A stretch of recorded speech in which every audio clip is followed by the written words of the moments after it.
Good morning. I'm Lindley Fraley. Thank you very much for having me here. It's an honor to be here to speak about the Affordable Care Act.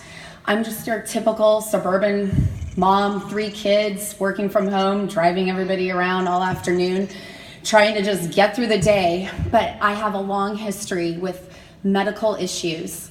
A little bit of background about me. I had a dad who had a ton of health issues.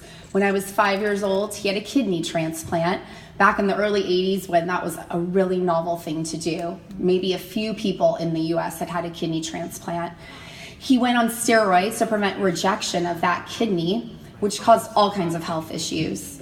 He had electrical problems with his heart, a pacemaker, repeated bouts of pneumonia, shingles, you name it, he had it. That was just our childhood. We grew up knowing that dad was sick and you just lived with it. But as you can imagine, the cost of that treatment was very, very expensive.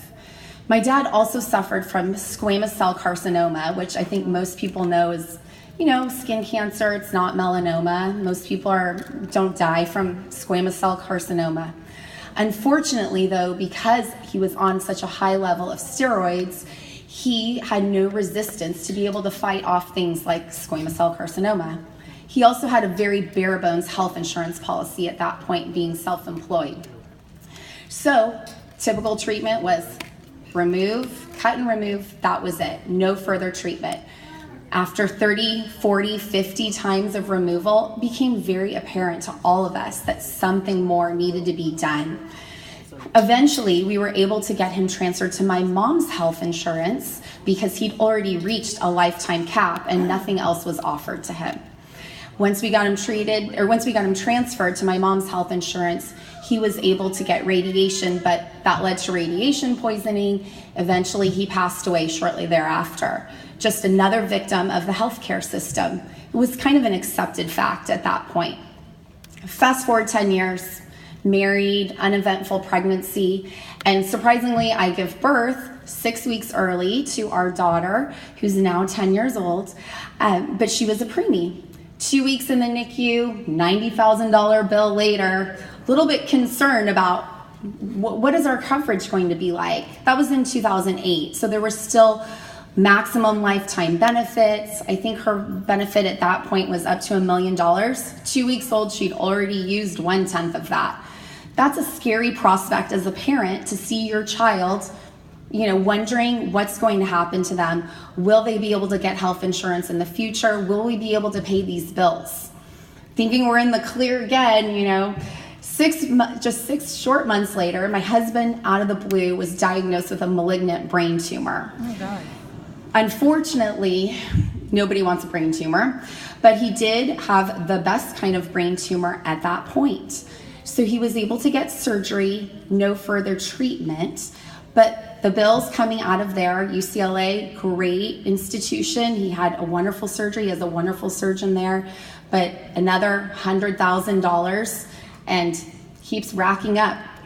It was a very nerve-wracking time for us. I'm a self-employed attorney, and you wonder what will happen if he cannot work in the future. What will become of us? Will we lose our house? Will we be able to put food on the table? Because I might not be able to get health insurance. He's got a pre-existing condition. My daughter now, as a preemie, is considered to have a pre-existing condition. You have anything, a headache, that's a pre-existing condition. It really limits you. We were very, very nervous about our future.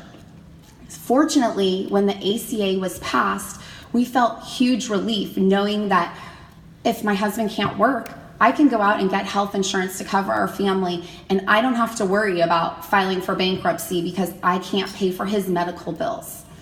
With a brain tumor, you're never ever cured. It's not considered a curable cancer. Essentially, they treat it as a lifetime debilitating disease until it comes back and kills you. It's an accepted fact. So in 2015, my husband was diagnosed again with a brain tumor. It had come back. We expected it. Fortunately, we felt some relief because we knew he could go have treatment that hopefully would prolong his life. It did. He had a very successful surgery, but it was a much more intense surgery. 8 hours, 2 weeks of not speaking, not talking afterwards. I wasn't really sure that at that point that he would ever be a functioning human being again. When they've cut into your brain once, twice, you don't really know what the outcome will be of that. Fortunately, though, he recovered. He's doing very well. And then insurance covered 6 weeks of radiation, 9 months of chemo, 3 different chemo drugs. But you can imagine the cost of that. Radiation bill, we got the EOBs, $100,000. The drugs, the chemo, $250,000. I mean, he is well over his lifetime maximum now. The ACA is so important to so many people, everyone here. This story is not just about me, it's about all Americans. It's about my sister-in-law, Sister Jill, who was just diagnosed with a very aggressive form of breast cancer and is being treated with experimental chemotherapy. It's about my friend Heidi, who also was just diagnosed with breast cancer and has to be on chemotherapy for 10 years. Oh. The costs are excessive. Wow. I'm here to tell you that I care about Americans, and that's why I will be voting for all Democratic candidates this fall. Thank you.